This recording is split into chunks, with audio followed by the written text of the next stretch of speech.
pessoal, tudo bem? Aqui é o Flávio, sou médico veterinário, neuropsicopedagogo, arteterapeuta, sou analista ABA e hoje, em particular, estou fazendo um estudo relacionado à análise do comportamento e já passam de 2 horas da manhã e eu estou estudando e só agora eu me dei conta que são 2 horas da manhã e amanhã eu tenho que acordar, amanhã quer dizer hoje, daqui a pouco, tenho que dormir para eu conseguir acordar, afinal de contas, para ir trabalhar.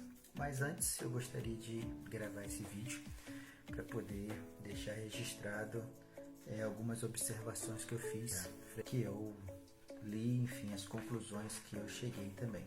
Vou fazer algumas citações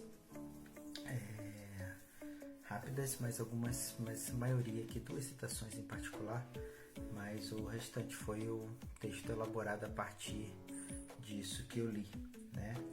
Então,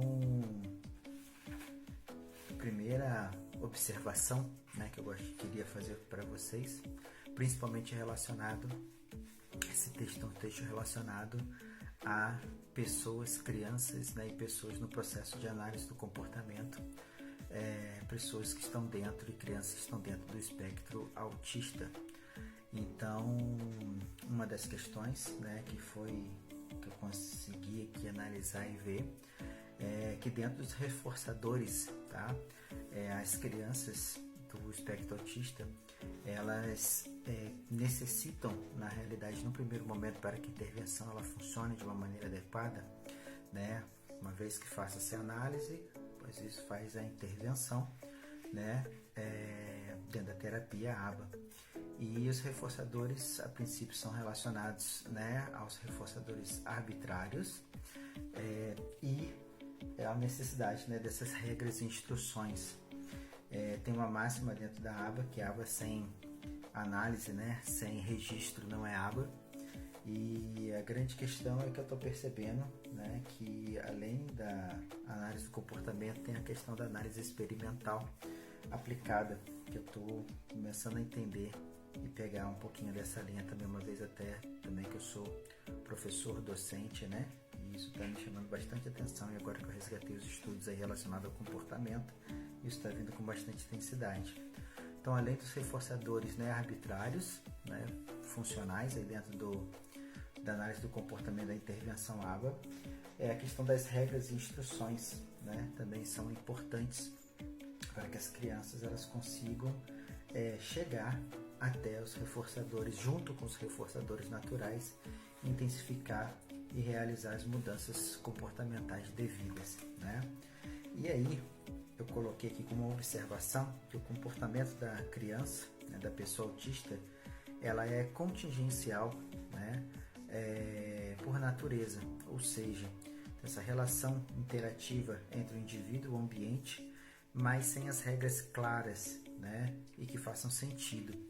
Então, por natureza, pela própria razão de ser do comportamento, né, da criança autista, pelo próprio neurodesenvolvimento dela, diria que é essa relação contingencial, mas sem uma regra, obviamente, e sem as instruções que vêm depois com a análise, com as intervenções, obviamente, mas elas não estão claras e muitas vezes as crianças, por alguma questão realmente relacionada a situações neurofisiológicas do sistema nervoso central, elas acabam não entendendo, né, o porquê daquele contexto e porquê daquelas situações e daquelas relações ambientais.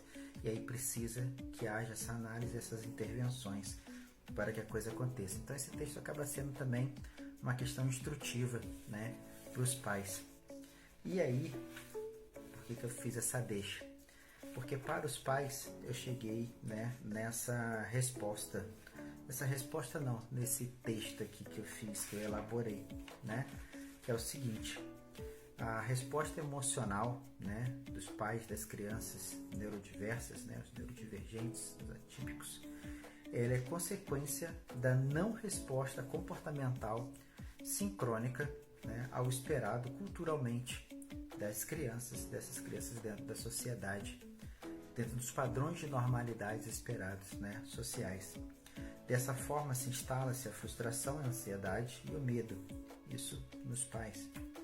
Se na ausência de uma rede de apoio, amparo, né, emocional, funcional, né, próprio amparo, o ambiente dessa família, onde esses pais estão inseridos, sem isso, né, pode ocorrer o desenvolvimento de respostas de solidão e depressão.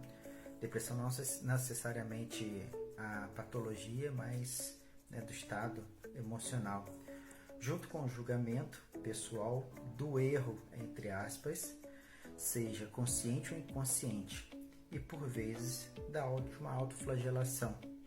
Então, um ciclo nocivo, que é um ciclo tóxico, que precisa e deve ser quebrado, tá? Pois pode, se não extinto, transformar-se em raiva, ódio e ou outros sentimentos aversivos, né? Maléficos aos que sentem, no caso os pais nesse sentido, que em última instância gerará, ou seja, fomentará as bases necessárias para comportamentos estereotipados, e aí se torna um ciclo vicioso.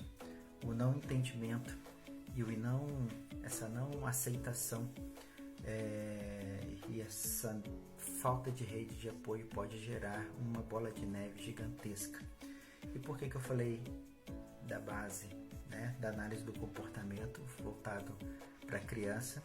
E agora eu quase finalizei, porque ainda tem uma última parte que eu quero ler, que Skinner escreveu, né? Behaviorista comportamental,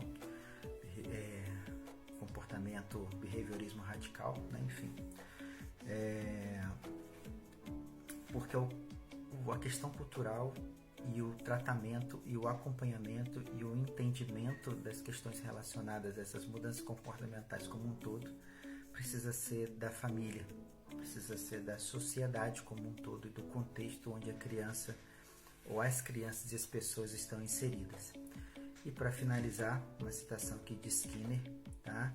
Que ele fala o seguinte: ao desenvolver o repertório de autoconhecimento, o indivíduo assume posição privilegiada para atuar sobre si mesmo e sobre o mundo.